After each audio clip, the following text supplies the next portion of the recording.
Colgué un video para que ustedes vieran de 5 minutos, está en la plataforma la dirección. Esta clase tiene una doble característica, primero de todo porque fue citada por los estudiantes del IPA.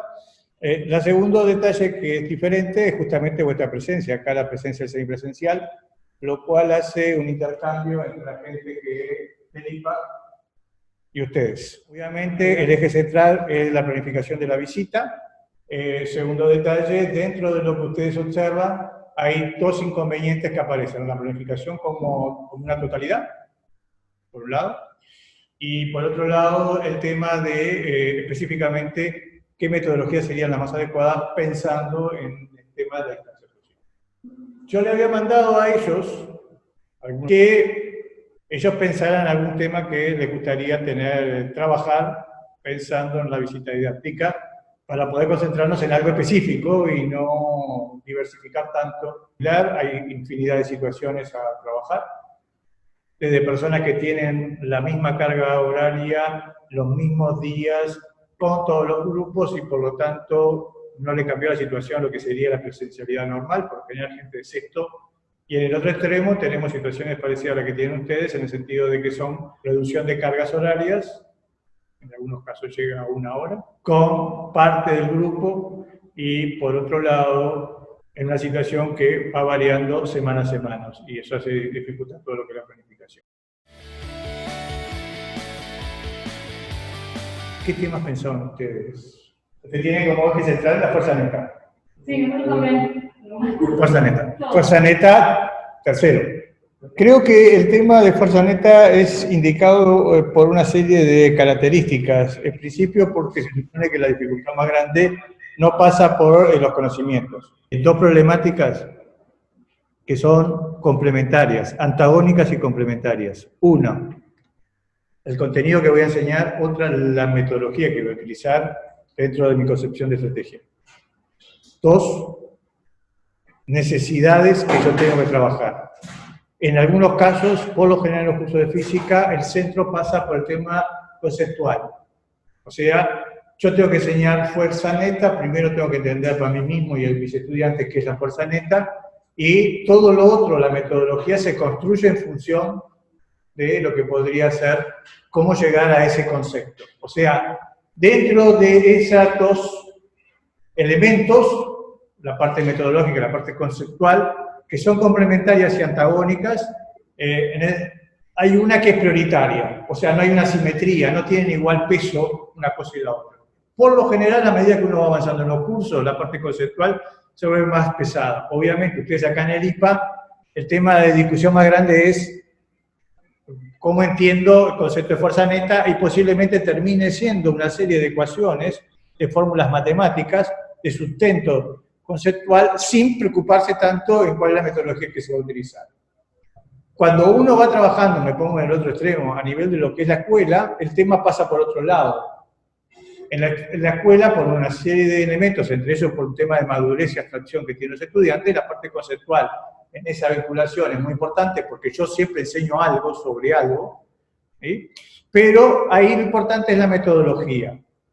Y ahí es donde aparece el tema de la metodología científica. ¿Por qué aclaro esto? Porque yo tengo frente a mí estudiantes que tienen primer año, entonces no es lo mismo si yo lo enfoco por un lado y para el otro.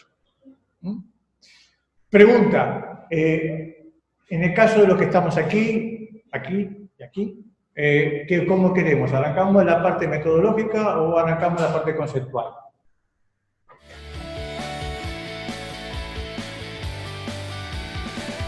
Conceptual, perfecto. Entonces, trabajando por el lado conceptual, ¿cómo llego al concepto de fuerza neta?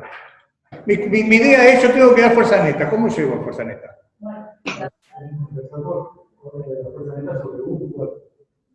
Él está planteando las condiciones. Acá Euler está pensando en las condiciones para se pueda producir la definición de fuerza neta. O sea, primero de todo tengo que pensar en un cuerpo. Bien, él está planteando por ese lado. Dale. Por ejemplo, si el cuerpo actúa mucha fuerza, ¿qué efecto cambia la velocidad? ¿A qué fuerza, digamos, cuál es la fuerza responsable del cambio de la velocidad? un parador. Bien, ahí puede aparecer el tema de que si es una responsable, si son varias Claro. fuerzas que son responsables. Claro. O sea que ahí la compañera que está planteando es por el lado de la definición. Sí, otros aportes, dile Alarcón. También puede ser de la fuerza neta cuando estamos hablando de un cuerpo en reposo, si hay fuerzas aplicadas, ¿cómo puede ser que ese cuerpo no tenga cambio de velocidad, no? Ahí tengo un problema, ahí es parecido, es una forma de encarar distinto lo que planteaba recién, que en definitiva ella lo planteaba por los efectos y vos decís por, digamos, lo contrario de los efectos que supuestamente tendrían que verse. Analizar una situación de un cuerpo que está interactuando con otro y tratar de definir cuál de todos esas observaciones nos llevan a poder definir una sola fuerza que pueda... Estamos hablando de un concepto básico de la física. Fíjense que está cambiando el eje. Yo que iba a trabajar por el eje del lado de conceptual, digo, ¿qué es lo que tengo que ir a conceptual? Y ustedes me están cambiando el eje y me están diciendo cuál es la metodología para llegar al concepto de. Pero ahí supone de que ustedes tienen clarísimo a qué quieren llegar como concepto. La idea es tener un cuerpo y varias fuerzas que están aplicadas sobre él. Podemos ver después definir cómo se puede observar esas fuerzas o cómo podemos ver la interacción, pero la suma de todas esas fuerzas, ¿qué efectos causan en ese cuerpo? O sea, esa es un poco la idea cuando yo la pararía. Que puede ser ninguna o puede ser... A mí me parece que podemos decir que podríamos encontrar una fuerza que causara los mismos efectos que todas esas juntas, y esa sería la fuerza neta. Reuniendo un poco todo lo que estamos viendo, a ver si me queda claro. Primero, detalle importante es que hablar de suma de fuerzas supone de que, obviamente, puede ser una sola, pero sumar una sola no tiene mucho sentido, ni para nosotros ni para los estudiantes, por lo menos como punto de partida. O sea, si el ejemplo que yo pongo para los estudiantes como fuerza neta es la única fuerza que actúa sobre el cuerpo, el estudiante no entiende el concepto de qué es la fuerza neta. Y en mi planificación yo tengo que pensarlo. ¿Podría ser el proceso al revés? Y sí, puede ser el proceso al revés. Digo, tengo una situación donde actúen varias fuerzas y en ese caso digo, bueno, ¿qué pasaría si justo la única fuerza que actúa es fulanita? Ah, esa es la fuerza neta. Ejemplo concreto, la IP cuando se cae, fuerza neta igual peso.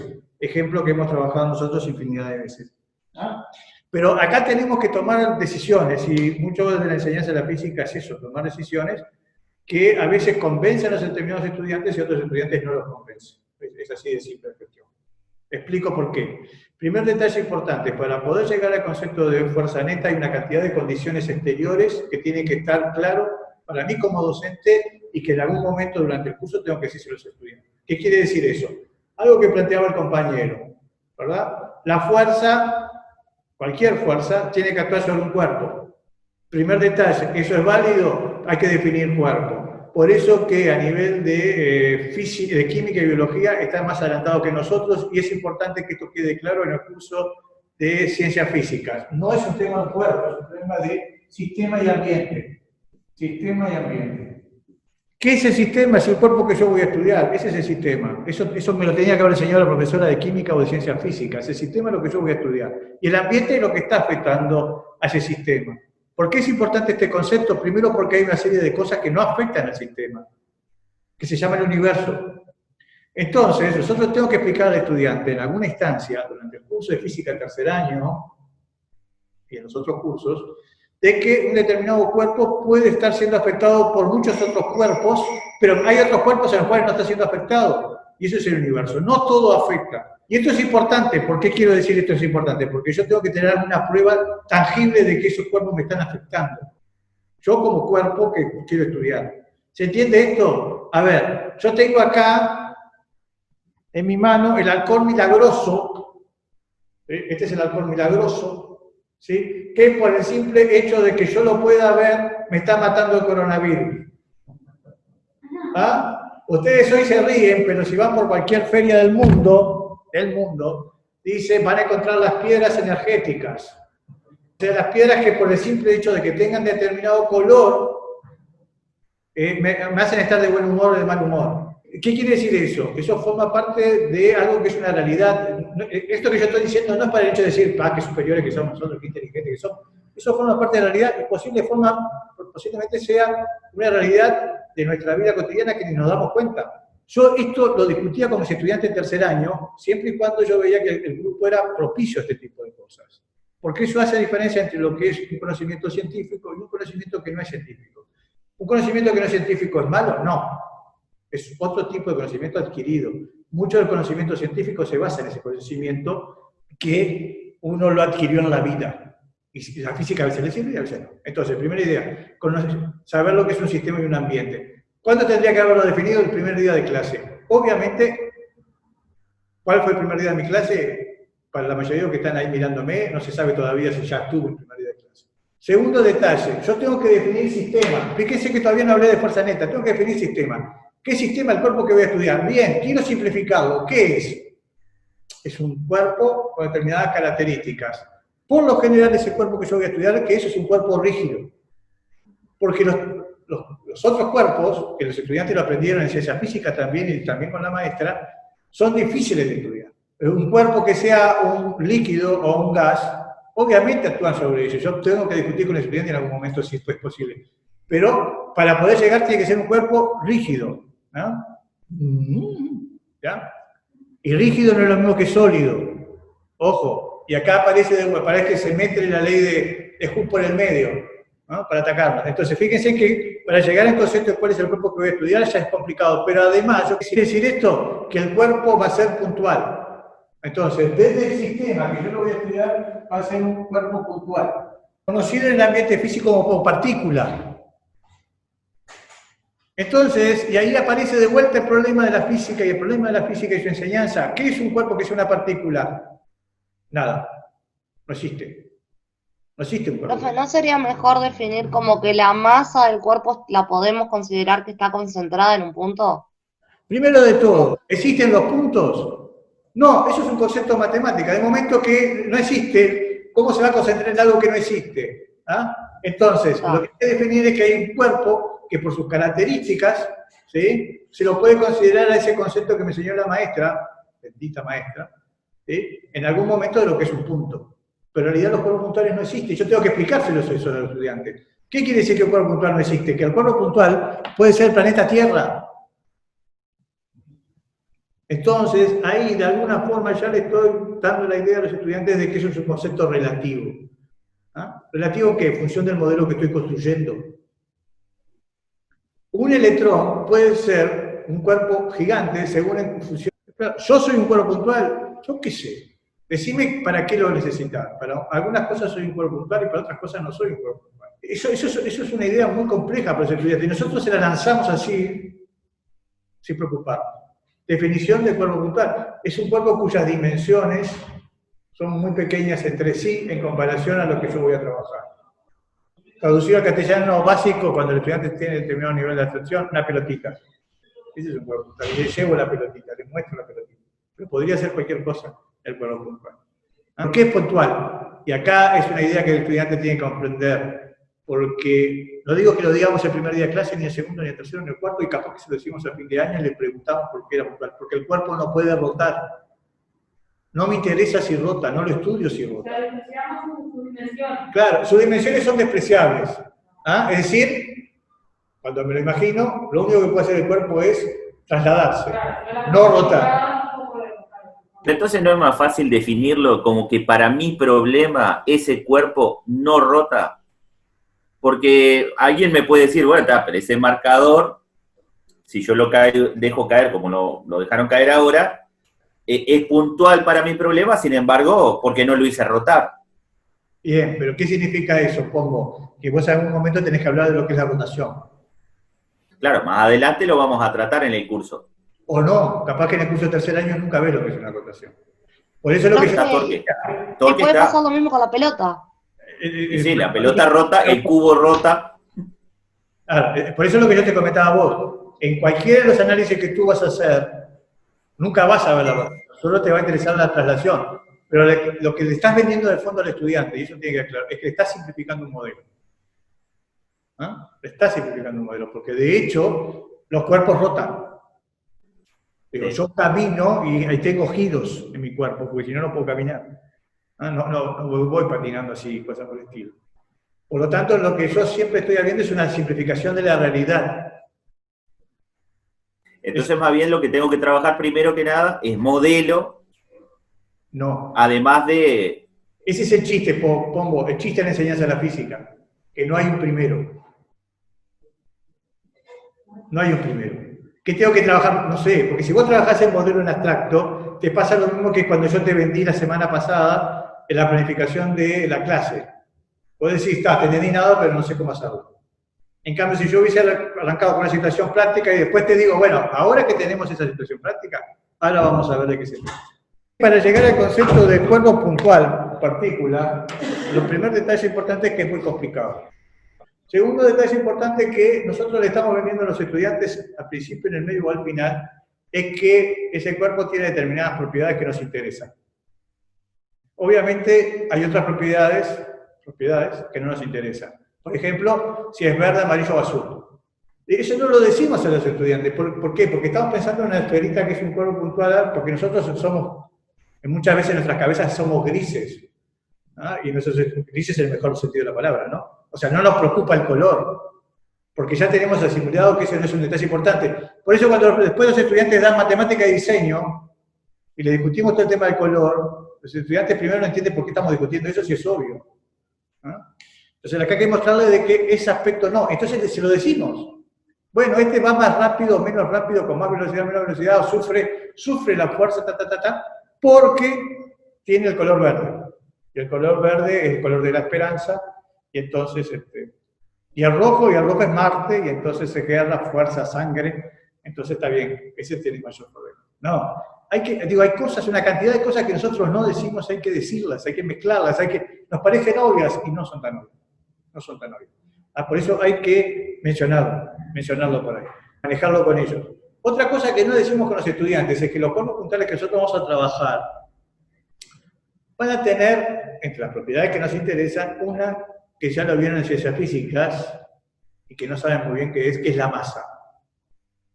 La masa ya aparece en la historia, antes de que hablemos del principio fundamental de la dinámica, la masa. Pero profesor, además de masa tiene volumen. Claro que sí, tiene volumen.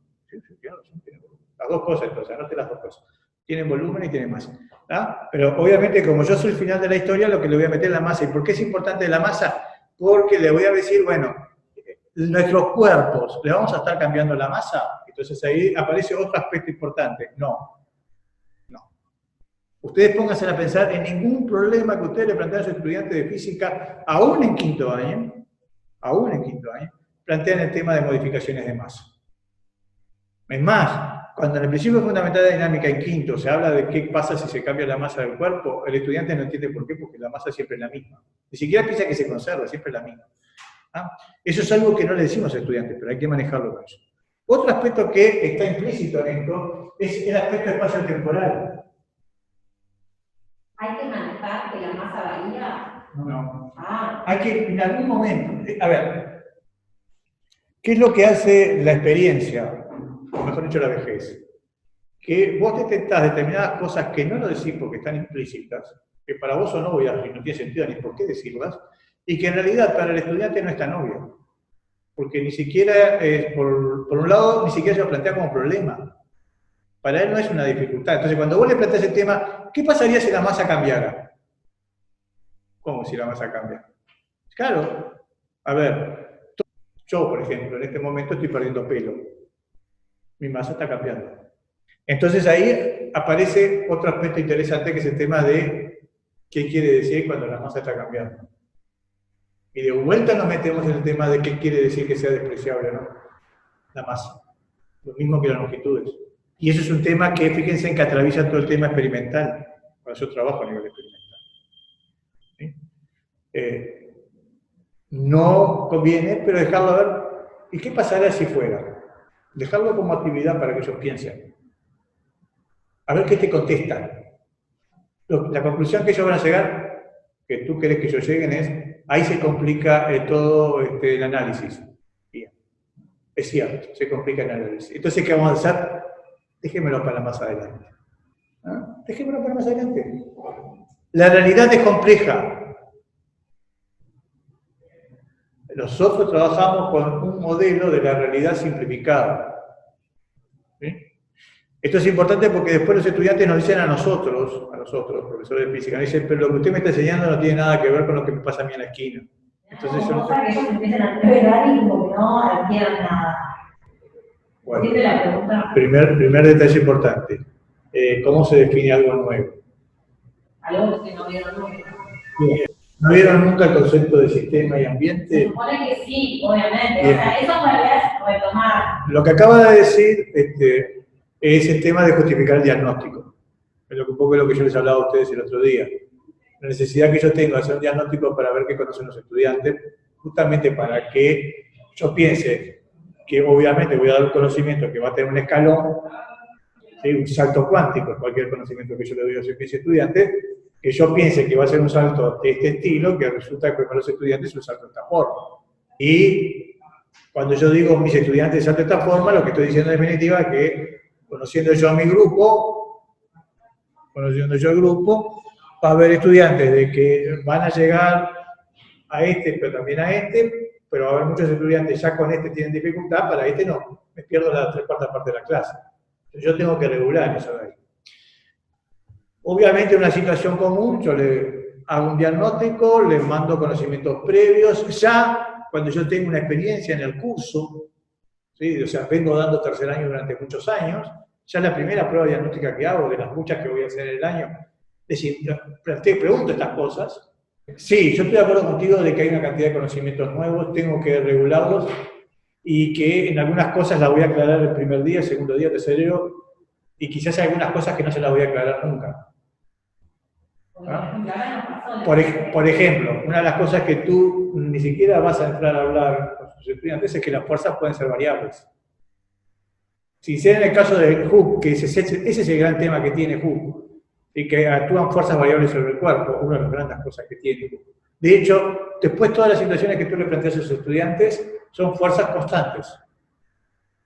En quinto, y si el grupo es bueno, y si todo está trabajando bien, vas a ver alguna gráfica de fuerza impulsiva, pero la gráfica de fuerza en función de T, de tiempo, es un triangulito, cuando en realidad la fuerza impulsiva es una cosa mucho más complicada. O sea, a ver si queda claro. En nuestra enseñanza de la física hay una cantidad de cosas que están implícitas, una cantidad de cosas que no voy a enseñar y una cantidad de cosas que espero que aprendan en algún momento. ¿No? Entonces, por eso que yo siempre hago selección. Digo, ustedes hacemos selección de conocimiento. Lo que va a suceder, y por eso hay que estar preparado, es que el estudiante tiene que ser, y esto es una premisa, tiene que ser alguien que nos pregunta, que nos consulta, que plantea dudas. Y cuando me pregunta, me plantea dudas, yo tengo que darme cuenta qué es lo que él me está preguntando y cuánto me interesa eso para mi curso de física. ¿Qué te estoy diciendo con esto? Suponete que tú estás muy acotada en el tiempo, en cuanto a cantidad de clase que vas a dar. Esta discusión sistema-ambiente no te metes, porque eso significa volver a cursos anteriores. Es la primera vez que estás en ese liceo y no conoces ni siquiera quién se lo dio ciencia física, o estás en un liceo que los estudiantes vienen de muchos lugares distintos. Meterte en ese baile significaría tener 2 horas. Ojalá la tuviera, dijeron, pero no la tengo. Entonces, en ese caso, lo único que haces es, vamos a estudiar las fuerzas que actúan sobre un cuerpo. ¿Cómo te imaginas que tiene que ser el cuerpo? ¿Grande, pequeño, chico? Pequeño, bien, pequeño. Bárbaro. ¿Puede cambiar de forma? No, que sea siempre la misma forma. Perfecto. A ver, y de repente le metes ahí encima de la mesa, ¿no? Le metes encima de la mesa. Bueno, acá tengo una esferita, tengo la regla para dibujar el pizarrón y tengo esto, el alcohol. Si vos tuvieras que elegir para analizar las fuerzas que actúan sobre un cuerpo, ¿cuál te gusta que esos cuerpos te digan? Ah, la esferita. Ah, muy bien, la esferita, perfecto. ¿Y sobre este pueden actuar fuerzas? Sí. ¿Y por qué elegiste la esferita? Porque sospecho que debe ser más fácil de usar. Muy bien. Estamos trabajando con los modelos simplificados. Muy bien. Me gustó. Ahora, recuerden, en realidad, aquí después estudiar el alcohol, ¿verdad? Quieras o no, vos de alguna forma llegaste a lo mismo que te dije yo, sin preocuparte tanto en el análisis, y fue rapidito y te lo dijeron ellos. Y eso es muy importante. No sé, bueno, arrancaste diciendo, nosotros vamos a estudiar la relación sistema-ambiente con el sistema, Vamos a trabajar un cuerpo puntual, yo le voy a decir que es un cuerpo puntual, una partícula que no tiene dimensiones, cuya masa está concentrada en solo... El estudiante no entendió nada de por qué le hiciste eso. Pero vos le dijiste lo mismo que te dijo él, pero es distinto. Después que el grupo te dijo que tenía que ser un cuerpo pequeñito, como una esferita, además decirle, si yo le, suponete que vos tenés tiempo, ¿no? Arranco con esa idea. Y si yo le digo que la Tierra es un cuerpo puntual, ¿usted qué me dice? No, profesor, era gigante. No sabe nada, se robó, vino grabado. El coronavirus le llegó al cerebro. No. ¿Qué pasó, profesora? ¿Qué está tomando? ¿Nos convida? Cosa por el estilo, ¿no? Entonces, después que todos dicen, no, bueno, usted tiene que decirme que sí. No puedo decirme, dígame que sí. Bueno, lo que sea. A ver, acá no sé. Piense en alguna asignatura donde usted ya estudió que la Tierra la consideraba como si fuera una pelotita chiquita. Entonces, y llegás a que, obviamente, la Tierra en la órbita que tiene, de varios millones de kilómetros, es un cuerpo puntual. Y para nosotros es un cuerpo gigante. Y esa idea de Tierra, cuerpo puntual, Tierra, cuerpo gigante, no es una idea menor. ¿Por qué? Porque si la Tierra es un cuerpo puntual, y acá salto cuarto, quinto, sexto, puedo analizar cómo son los campos en cuerpos puntuales, ¿sí? Y puedo analizar los campos gravitatorios en la Tierra, eléctricos y magnéticos en sexto, para casos donde es constante. Y en nuestra superficie, el campo gravitatorio es constante. ¿No? Entonces, es importante. Nosotros estamos diciendo algo hoy, en tercer año, que después lo va a ir construyendo en cuarto, quinto y sexto. ¿Qué quiero decir yo con esto de falla temporal? Porque hay algo que no se dice, pero las fuerzas actúan sobre el cuerpo en un determinado instante de tiempo, que cuando son fuerzas que duran bastante, es un intervalo de tiempo. No se dice, porque cuando nosotros trabajamos, estamos trabajando con la cabeza del siglo XIX, en el cual son las fuerzas que actúan en un determinado momento. O sea, al estudiante le preguntamos, por ejemplo, más adelante, ¿cuál es la fuerza neta que actúa sobre el cuerpo? Obviamente le estamos preguntando cuáles son las fuerzas que están actuando sobre este cuerpo en este instante. Es algo que está explícito en nuestro lenguaje. Todavía no entramos a lo que es fuerza. Definimos esto, todavía no entramos en fuerza. A partir de acá, dos caminos importantes que se cruzan, que ya lo venimos trabajando durante todo este tiempo. Uno, por la definición.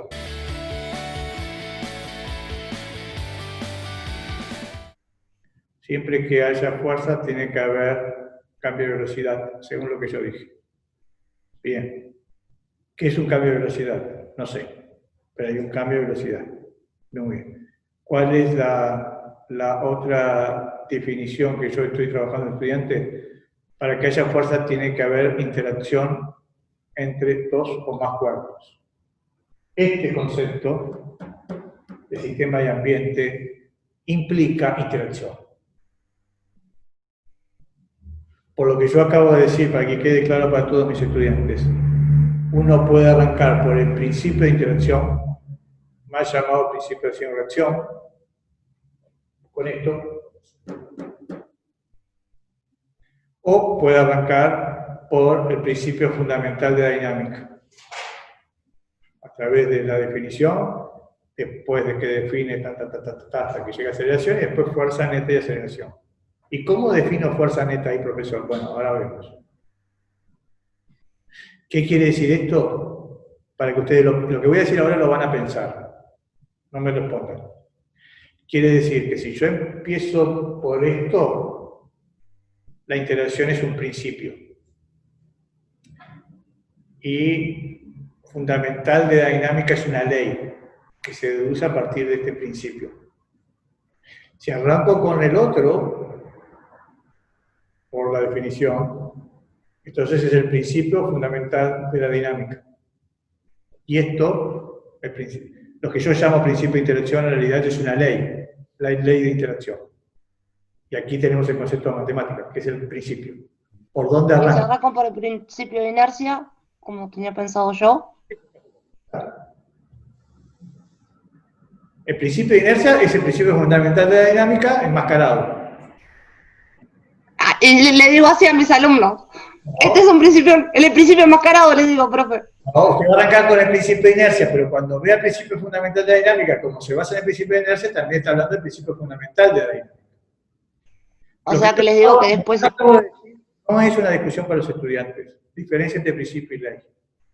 Esas se las dejan para más adelante, en cuarto, quinto, sexto, y eso significa una coordinación con matemáticas y con filosofía.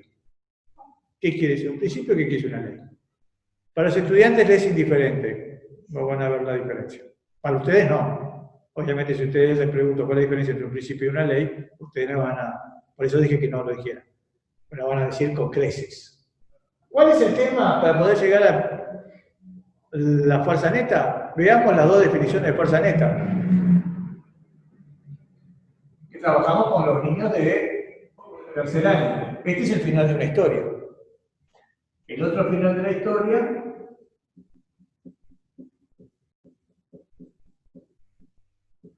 acá puede haber 35 fuerzas, pero yo con 2 ya estoy contento. ¿Por qué con 2 estoy contento? ¿Por qué con 2 estoy contento?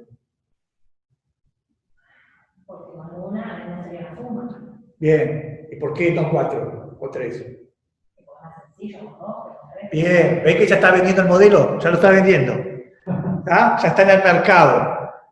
Obviamente, el estudiante le decimos, usted puede sumar la cantidad de fuerzas que quiera, pero si usted sabe sumar 2, después sumar 3, 4, 5, 6, 7, no tiene mucha razón de ser. ¿Ah? Pero usted tiene que aprender a sumar, una sola no va a sumar. ¿Ah? Igual yo le voy a plantear qué pasa si fuera una sola, pero se va a sumar de a 2. ¿Y qué es la fuerza neta en este caso? Primer detalle importante, si es la suma de 2 fuerzas,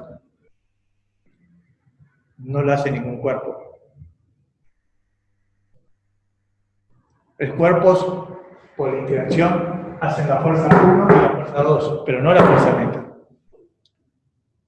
La fuerza neta es la fuerza que sustituye a la suma de estas 2 fuerzas, si estas 2 fuerzas no actúan como un solo conjunto, pero en realidad, fuerza neta, no la hace ningún cuerpo. ¿Se entiende lo que estoy diciendo? Fíjense entonces que esto entra en contradicción, y por eso yo les decía lo del principio y ley, entra en contradicción. ¿Se lo digo eso cuando arranco con fuerza neta? ¿En realidad la fuerza neta no le voy a decir eso a tu estudiante. Pero en algún momento puede traducirse, decirse, mezclarse, discutir con ellos que haya un cuerpo que hace la fuerza neta. Porque tiene que quedar claro, la fuerza 1 es la fuerza que hace otro cuerpo llamado 1 sobre el que me interesa. ¿Cómo se llama su cuerpo, profesor? Bueno, mi cuerpo. ¿Cómo se puede llamar mi cuerpo? Mi sistema. Vamos a llamarlo, para que todo quede claro, corazón. ¿Ah? Entonces esta es la fuerza que hace 1 sobre corazón, y es importante la escritura, que llevo tiempo, y esta es la fuerza neta sobre el corazón. Los estudiantes les generan una crisis como a ustedes, más o menos así, pensar, ¿cómo corazón? No puede ser ABC, profesor, 1, 2, 3, alfa, beta, gamma. Puede ser lo que usted quiera llamarlo. ¿Le gusta corazón? Neta corazón. Vamos arriba corazón. Pero siempre la fuerza neta sobre algo, 1 sobre algo, 2 sobre algo, pero esta, la neta no lo hace ni 1 ni 2. Es la suma de estos 2. Eso es complicado. Pero eso nos va a pasar muchas veces cuando averiguemos algo neto. Y eso es importante, y es muy importante, porque va a suceder en algunos casos, cuando uno piensa en la integralidad de la física, que debido a esto va a tener una ecuación para calcular la fuerza neta.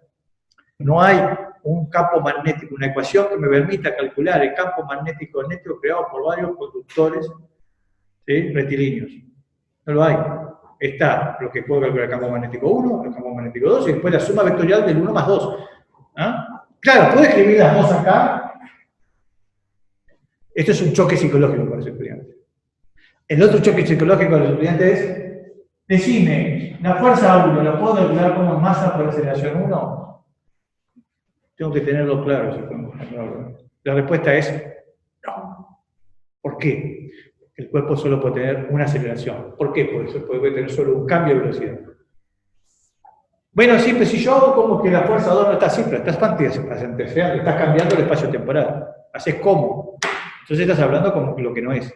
Pero el cuerpo no puede tener simultáneamente 2 aceleraciones, o 3 aceleraciones, o 4 aceleraciones.